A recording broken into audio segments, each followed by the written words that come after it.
Hi, and welcome to episode 3 of Dancing at the Crossroads, an exploration of Irish and Irish American culture in America. I'm your host, Kevin Ferguson, and today we'll take a trip out to the Rockaways and a strip along Rockaway Beach, once known as the Irish Riviera.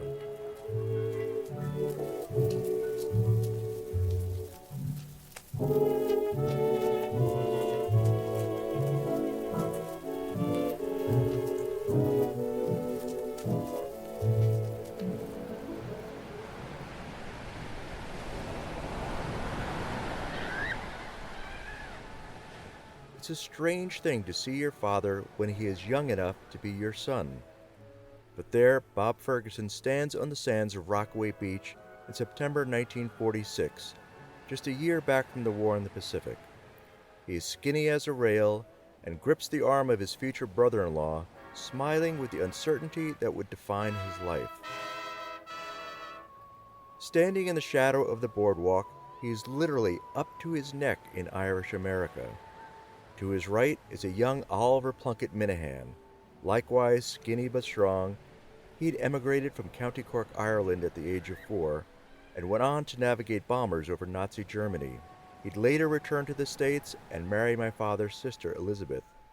To his left, John Flynn, still wearing his army cap but with the brim turned upward in civilian protest.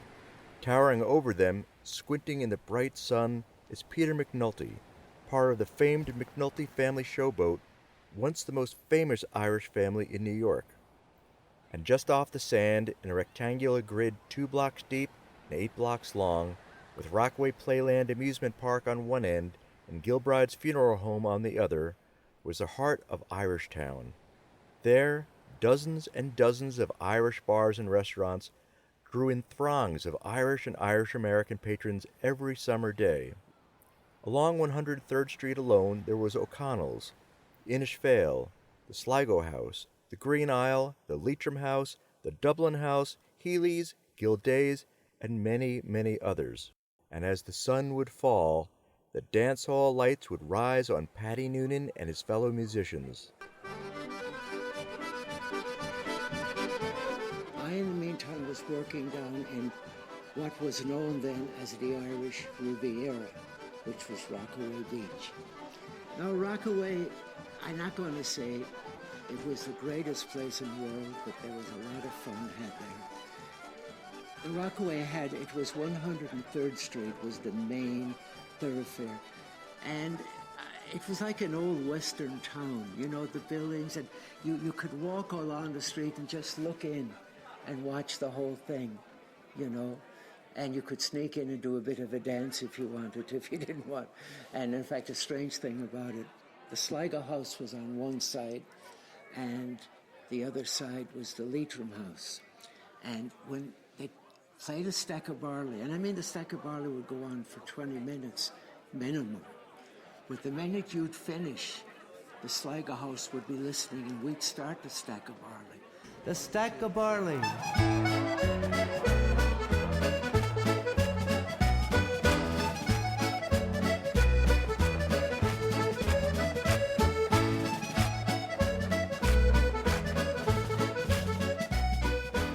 In the crowd was Anne Downey, who'd emigrated from County Leitrim in 1940 and settled in the Bronx. Then when I got the license to drive the car, I went to Rockaway every Sunday with the 2 children. And we'd go in the sand in the daytime, and then in the nighttime, we'd listen to Dorothy Hayden's program. And then we'd go to the Leitrim House, and there was children all over the place. You could bring them into the dance hall. It didn't make any. Half of them fell asleep and half of them didn't, but that was okay.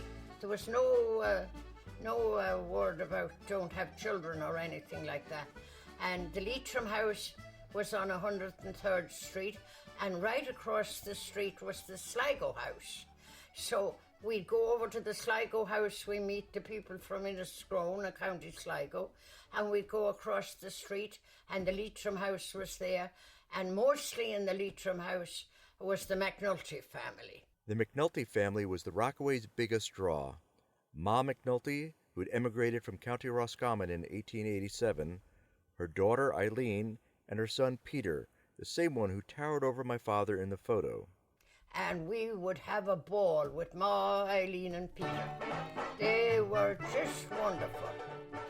And it was great. It was absolutely great. And you'd go in at 8 o'clock at night and Ma'd be up there all dressed up with a big white skirt or a pink skirt, all fluffed out in ringlets, and Ma and I and Peter come out, and then they go backstage and they come out with the top hats and dance, and it was, I think I can see them yet. His test, and he wore a sergeant's uniform with a medal on his chest. He got a 2-month furlough when he started on his way. His Irish eyes were dancing as the boys all heard him say, "Goodbye, I'm on my way to dear old Dublin Bay. That's why I'm feeling gay. For all I know, sweet Molly, oh my." And I had a sister-in-law, and Pete McNulty wanted to take her out. He wanted for him to be the boyfriend, and she said, "Oh no." She said, I couldn't cope with somebody as popular as you." And she was a lovely-looking girl. She looked like Ingrid Bergman. She was a beautiful girl. When spring was in the air, and he found his Colleen fair, and he hugged her like a bear. He took her down to Dublin Bay, where Father John... And it was a lovely night. We'd usually go in to eat in one of the hotels, and there was plenty of places to eat along the way. But we always went up to Sullivan's on 116th Street. And she always had big roasting chickens. And the husband said she worked in the kitchen from 7 o'clock in the morning till 1 o'clock the next morning, plucking chickens and roasting chickens and making sure that all the chickens would be roasted for the next day. And then she had corned beef and cabbage and roast beef, and she had everything. But these chickens were stuffed and they were delicious. And she was Mrs. Sullivan, and she was a lovely, lovely lady. And when you got a plate of food, you got vegetables or turnips or cabbage or whatever it was, and then you got a big roasting potato that was boiled or cracking open, floury like in Ireland, and then you'd have loads of meat on the side, and one plate was enough for 2 children, and the mother and father would have their own plates and maybe a glass of beer. And the kids got into the car and fell asleep on the way home. And then Dorothy Hayden had her program. Every night at City Centre Ballroom, go with County Mayo's Tops and Pops Showband. And on Saturday night, have very special, appearing in person at City Centre's The Bachelors. Irishmen who are England's top recording and TV artists.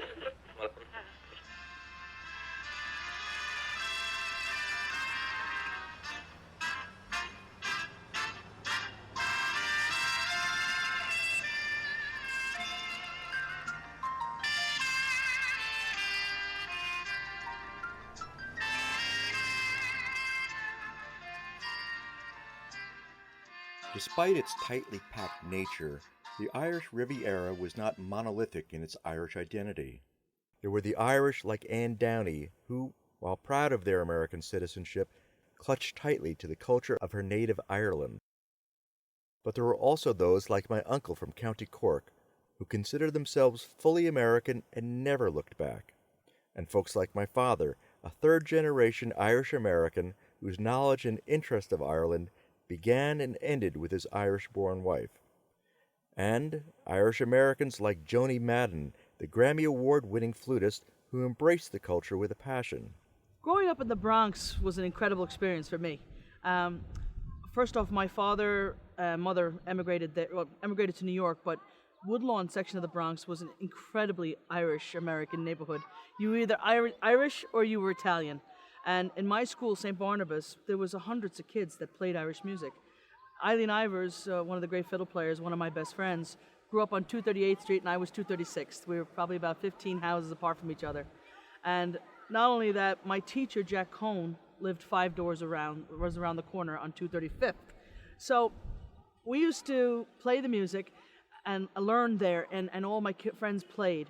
But then, as we got older, we got into Kelly bands, and every Sunday we'd get thrown into the station wagon and out to the Rockaways, and we'd hear and play music in the pubs and play for the people every Sunday afternoon.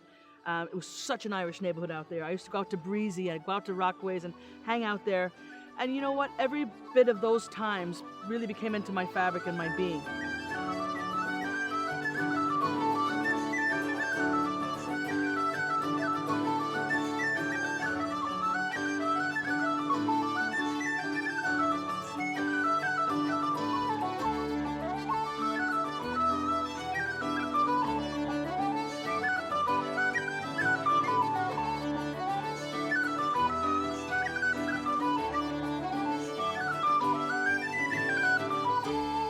Like the people themselves, the Irish music and dance in the Rockaways was always, well, like the 40 Shades of Green that Johnny Cash sang about from every beer-soaked jukebox in the early 1960s.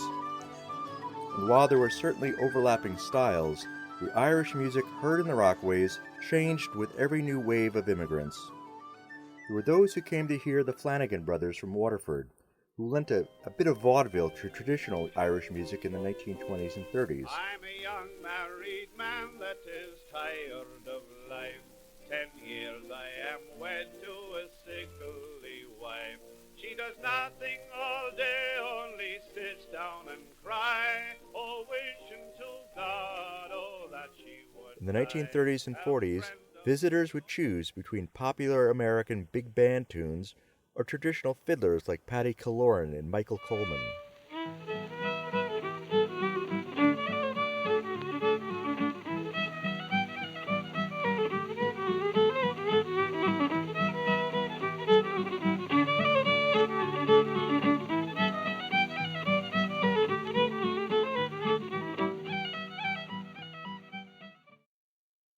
By the 1950s and 60s, siblings Mickey and Mary Carton, Ruthie Morrissey, and others mastered the art of catering to the mixed Irish and American crowds. Smile of the beautiful morn as it peeps through the curtain of night, and the voice of the nightingale singing its tune, and the stars seem to smile with delight.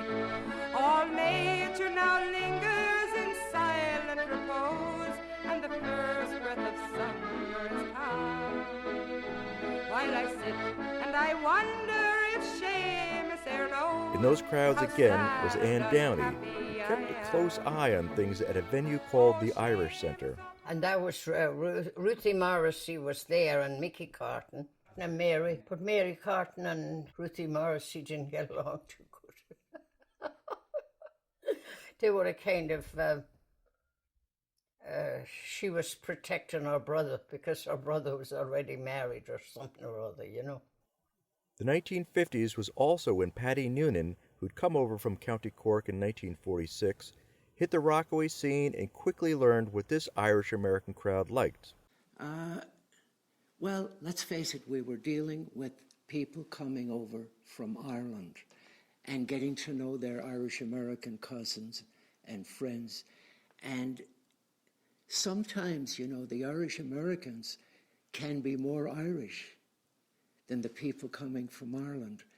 In certain ways, they like to sing the old rebel songs and all that. And that's what we played, and that's what became popular. And as far as the dances, everybody did. All the girls particularly loved the Stack of Barley. And the Siege of Ennis, they all liked. And it's 4 facing 4 for the Siege of Ennis.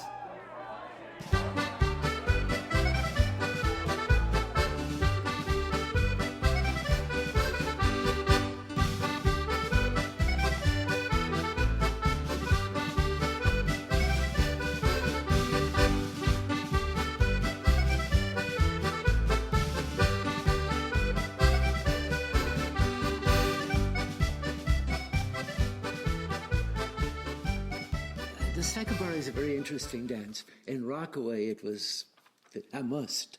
And you're going way, way, way back. In Coney Island, you would pay a dime to go in, and they'd play an Irish dance, which was the Stack of Barley. Right after it, they did a Highland Fling, which was supposedly a Scottish dance. And right after that, the verse of Vienna, which they called Shoe the Donkey or the Little Foot. And that's how it happened.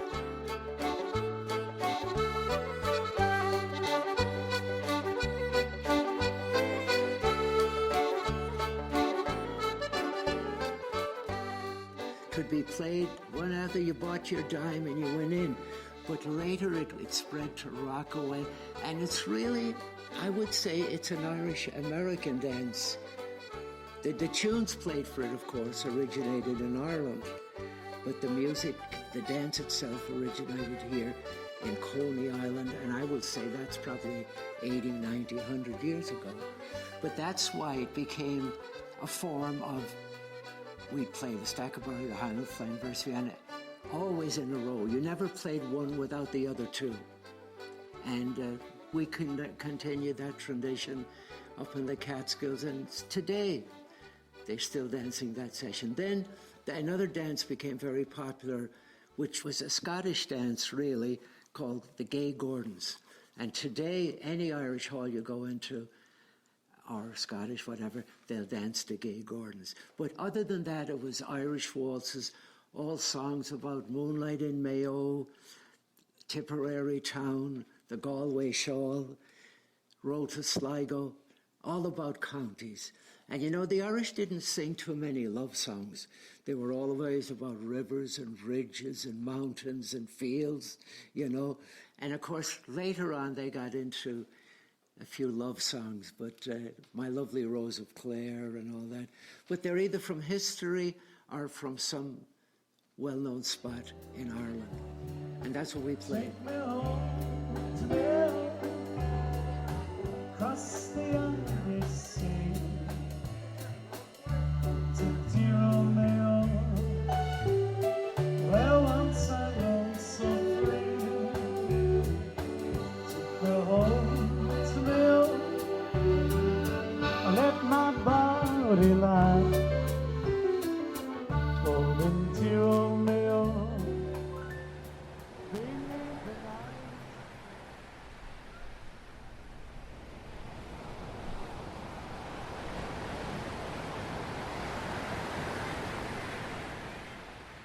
You didn't get all dressed up at all. It just, you wouldn't wear a bathing suit, of course, but you'd have, you'd go into the bathroom and put on a dress and shoes. And that it wouldn't be flip-flops, but it'd be regular shoes. And you didn't fuss. You didn't fuss about it at all. It was just a fun night.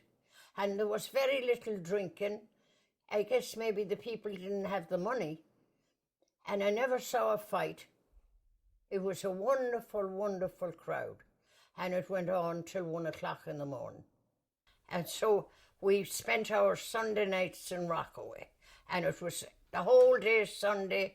And then we'd come home Monday and we'd be treating our sunburns. By the late 1960s, the Rockaways landscape literally began to change. There was a rumor, a lot of it was owned by the city. So there was a rumor that every year was the last year, which was a good excuse not to do any repairs or painting. And that's the way it was, you know. The rumors became reality in 1968. Urban renewal projects, the same federally backed schemes that decimated the neighborhoods of Boston's West End and New Haven, Connecticut, brought the wrecking ball. Most of the successful bar and hotel owners who hadn't already consolidated their interests in New York's other Irish getaway, the Catskill Mountains, pulled up stakes and left. Yet Irish music continued to be heard in the Rockaways through the 1970s and 80s. Some of it traditional, some of it a newfangled blend of Irish country and western, and some remnants of the Showband sound that pervaded Ireland in the 1960s and 70s, like the Noel Henry Showband. Was the Galway Shaw, 'twas early, all in the morning, I hit the road for old Donegal. says she goodbye, sir. She cried and kissed me, but my heart remained with the Galway shore. She wore... By the 90s, though, much of the music took on a harder edge. Black 47, whose original songs infused older Irish tunes with hard rock, reggae, and other elements, led the way. At 6 o'clock, it's time to rock, and my head is beating like a drum. In the cold daylight, I feel like shite, and I can't remember last night's fun. Then the foreman says, come on now boys, stick your fingers down your throats and get to work. And I wish to Christ I'd stayed home last night instead of drinking in America. I knock down walls with big iron balls, and I mix cement by the ton. With my tongue hanging out for a bottle of stout, sweating bullets in the Brooklyn sun. Then I think of her up on Kingsbridge Road. Did she mean what she said last night? Oh, mammy dear, we're all mad over here, living in America. Black 47 disbanded just a few years back, but that harder edge continues today through the likes of Shillelagh Law, the Dropkick Murphys, and most recently, Hellcat Maggie.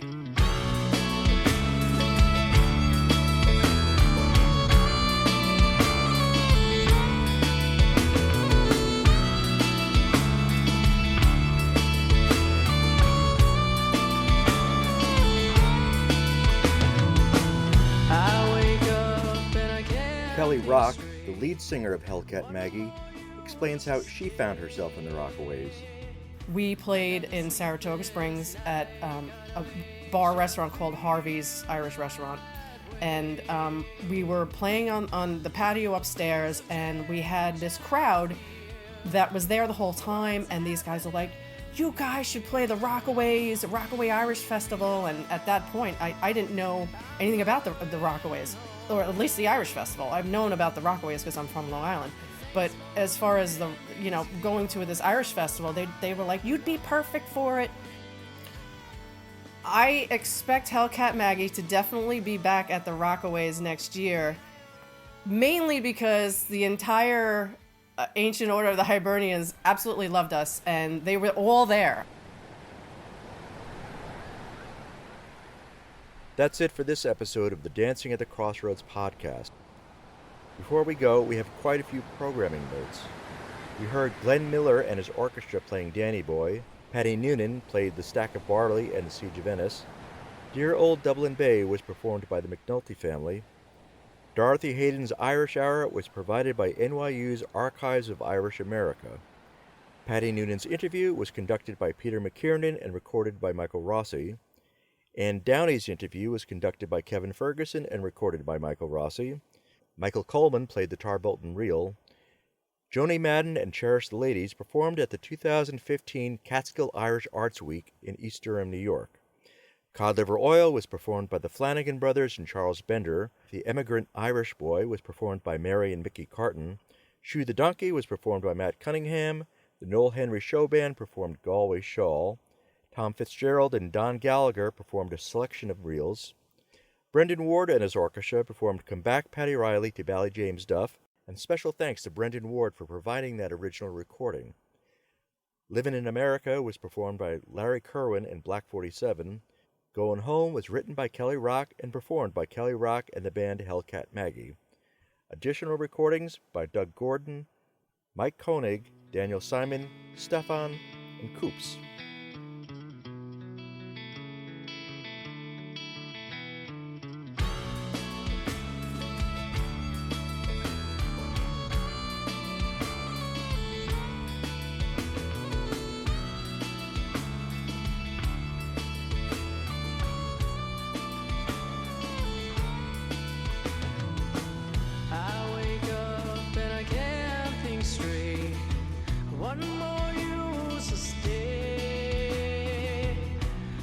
sleepless night kinda makes you feel